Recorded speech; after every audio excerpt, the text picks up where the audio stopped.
Just a few interesting things about the word hell in Scripture. The Scripture gives 4 different states of being in the afterlife. Number 1 is the grave, and that is a place for the current body. Number 2, it's translated as hell in Scripture, but there's 2 different biblical words. There's the Old Testament word Sheol, S-H-E-O-L, and there is the New Testament word, which is Hades, H-A-D-E-S. That's the Greek. So the Old Testament's Hebrew, New Testament Greek. And Sheol or Hades is simply a holding place. Now, pre-cross, Sheol had 2 compartments. There was a place for the righteous and a place for the wicked.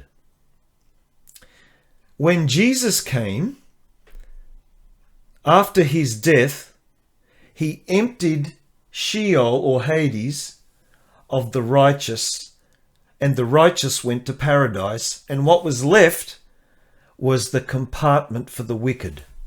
So Sheol or Hades is simply a holding place. It's like a prison now for the wicked. The third word is the word Tartarus, and it's only used once in the Scriptures, in the New Testament, and it's a place for fallen angelic spirits where they are locked up in chains of darkness. The fourth one is the word abyss.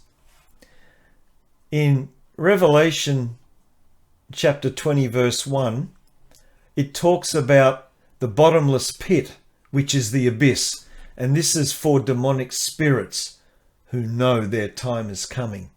They are locked up until the great white throne judgment. That's the second resurrection. So the abyss is like a jail for the underworld. Now, it's interesting that it says this in Revelation chapter 20 verse 14. It says, "Death and Hades were cast into the lake of fire."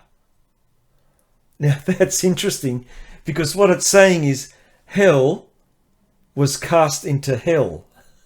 Okay? But what it's saying is that death and Hades, so that's the holding place, was thrown into the lake of fire. Now they both may be translated as hell. That's why it sounds funny. Hell was thrown into hell. But it's a different place. The lake of fire is the final resting place for the wicked. So there you go. There are the 4 different descriptions of what we call hell in English.